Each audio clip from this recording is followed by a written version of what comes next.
trabalhou por mais de 30 anos como repórter em vários jornais de Santa Catarina. É historiador e autor de 12 livros. Eu converso hoje com o escritor Celso Martins. O Palavra Aberta já está no ar.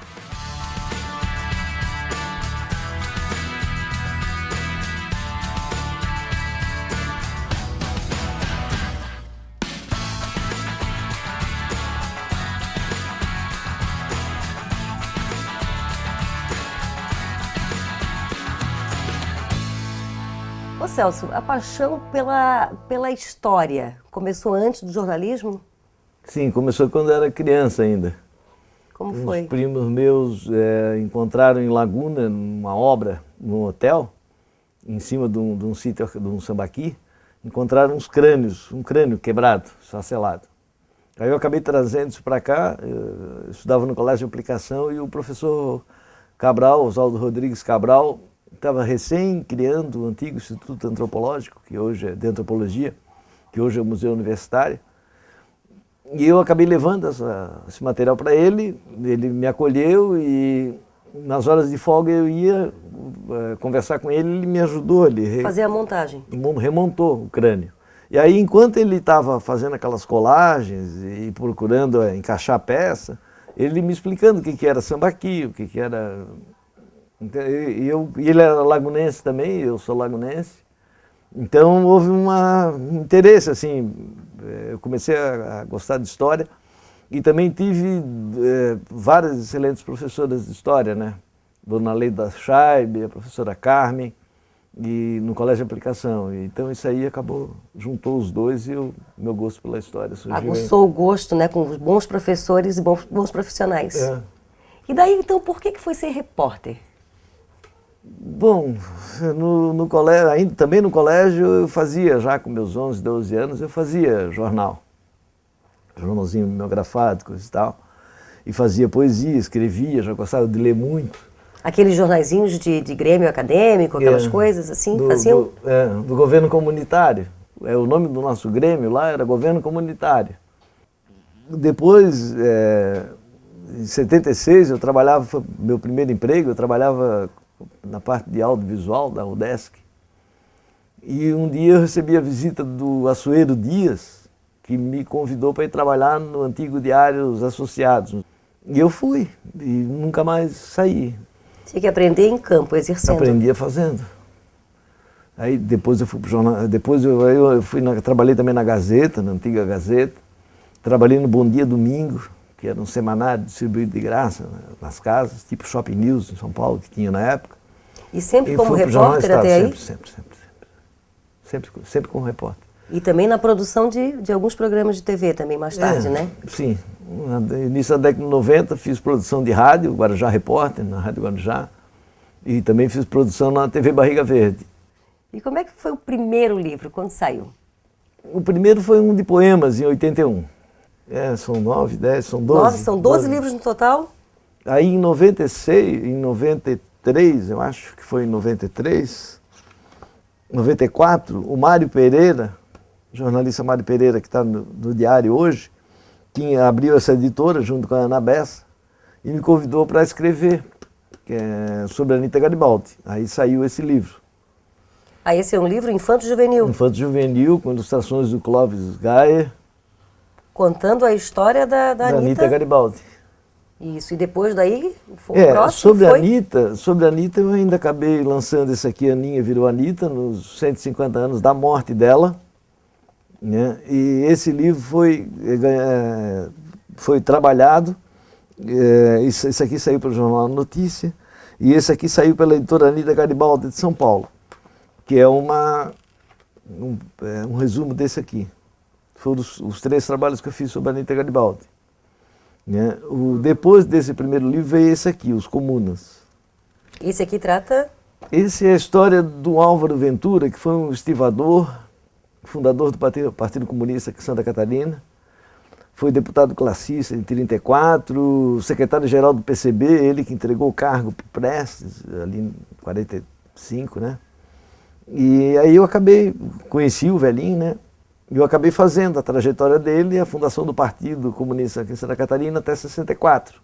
Isso também tem muita pesquisa. Ah, muito, muito. Aí esse livro aqui, que vai até 64, ele tem um complemento, que é esse aqui. Olha. Que é sobre a Operação Barriga Verde de 75. Porque no Partido Comunista de Santa Catarina, até 64, foi uma geração. Está aqui os presos, na verdade, os presos políticos, trata esse aqui? Sim, sim.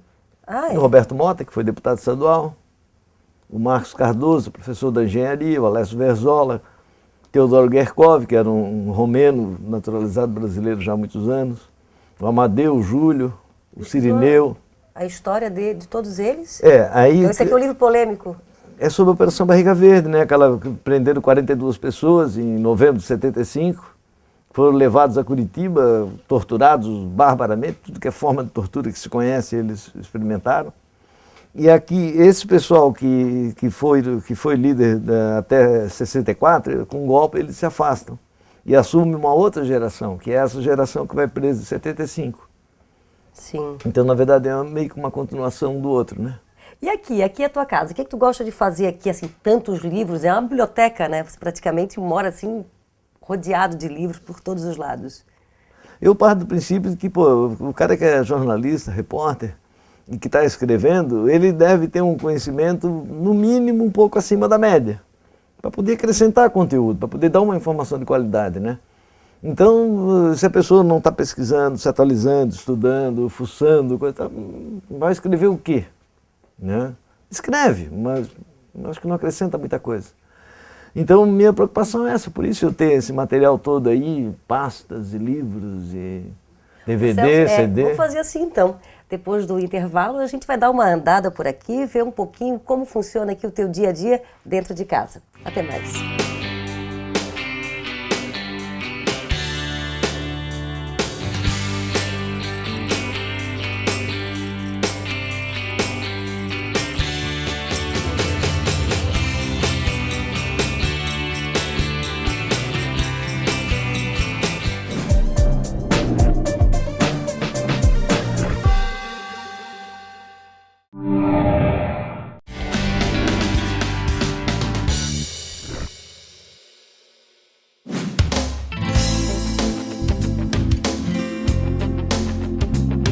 Pois é, Isabela, o pessoal pergunta se eu moro numa biblioteca, se eu tenho uma biblioteca em casa, mas eu acho que na verdade eu moro numa biblioteca, porque tem livro para tudo que é lado. Aí, tem livro em todos os lados, né? Todos os cantos. E os temas dos livros? A maior parte é história, alguma coisa ligada à memória. Tem muita coisa também da produção moderna na área de física, de biologia, filosofia. Porque esse tem a ver com conhecimento atualizado, né? Não deixa de ser um campo de conhecimento legal, né? A maior parte é voltada à história mesmo, que é, vamos dizer assim, meu objeto de trabalho no dia a dia, né? Tem muita literatura, os clássicos da literatura, todos eu tenho. E aí a parte de memória tem tanto do Brasil como do mundo, de Santa Catarina. E tu sabe onde é que dá? Na casa toda, assim, onde está cada livro, eu preciso desse livro, eu vou achar, é assim não? Às vezes demora um pouco, mas em geral acha, porque estão mais ou menos distribuídos, né? Santa Catarina, material de história aqui também, lá filosofia, lá embaixo literatura, alguma coisa sobre a América Latina, então eles estão mais ou menos divididos assim, então às vezes pena um pouco para achar um específico. Mas depois acha.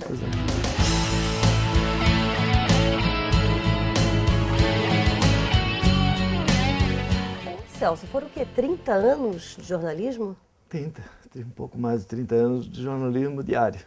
Então, quase sempre como repórter. Imagina, deve ter alguma coisa assim, acompanha algumas situações que ficaram marcadas realmente na história, né? Que tem alguma situação, assim, alguma coisa que tu não consegue esquecer? Eu não consigo esquecer o acidente da Transbrasil, né? Pelo impacto, pelo drama familiar, né? A morte de tantas pessoas aí da cidade, pessoas conhecidas, coisa e tal. E daí o fato de ter ido lá, olhar daquilo tudo, e depois no IML, reconhecimento de corpos.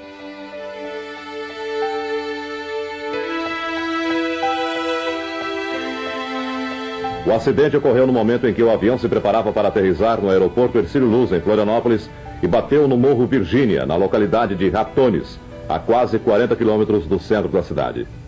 Isso aí foi uma coisa marcante. E outra foi a Novembrada, que é um episódio assim, de repercussão nacional, e que eu estava cobrindo como repórter do Jornal Estado, fotografei também, além de eu tinha uma participação no movimento estudantil e acompanhava de dentro toda aquela movimentação lá.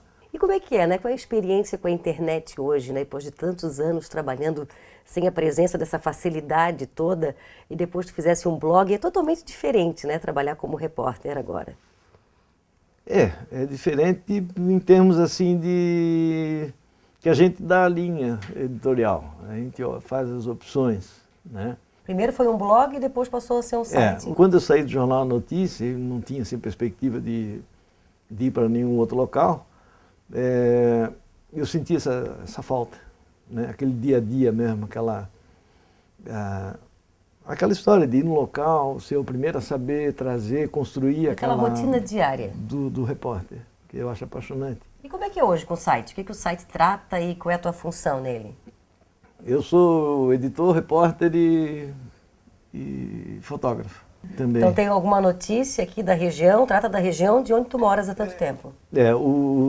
A cobertura que eu faço é das coisas que acontecem em Sambaqui, Barra do Sambaqui e Santo Antônio, sobretudo. Qual é o site? Daqui na Rede. Né? Daqui na Rede? Daqui na Rede. E essa paisagem linda aqui da tua varanda, né? Você pega a máquina e começa a fotografar também para relaxar? Como é que é teu dia a dia? A sacada é assim, mais para descansar, para relaxar, para acompanhar o pôr do sol, para ver o tempo, a mudança de tempo. O pôr do sol lá embaixo. Para descansar, me leva ali para ver então essa beleza. É aqui a Bahia, a famosa Baía Norte de Florianópolis, a ponte, continente, ilha. É uma maravilha. E vários tipos de cena, né? Pega a cena de esporte, pega o amanhecer do dia, o anoitecer. O que tu prefere fotografar aqui? Eu gosto muito de fotografar pôr do sol, atividades na orla marinha, aves, fotografo muito aves, até aqui em casa às vezes. Então quem sabe, eu tenho uma ideia, a gente pega a tua máquina e vamos lá tirar umas fotos, pode ser? Pode ser. Então, vamos embora. Vamos embora.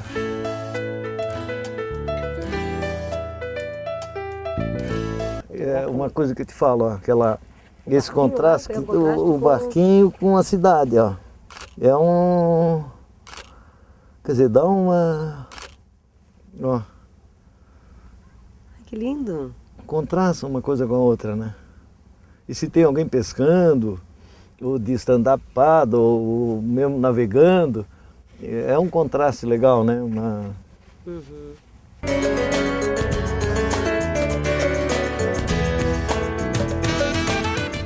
E a gente vê assim, não nota, né? Mas a hora que faz a composição, ó, por exemplo, aí vem um... Ó. Ó. Eu canso de ir na ponta aqui, quando está chegando embarcações, né? Fica 15, 20 minutos, sobra material, sobra, porque é muito bonito, né? A cor, a forma, o movimento, sempre tem, né? Alguma... Então acaba trabalhando com isso, né? E sempre rende, não tem foto de pôr do sol, enfim, coisas da natureza, de modo geral, né?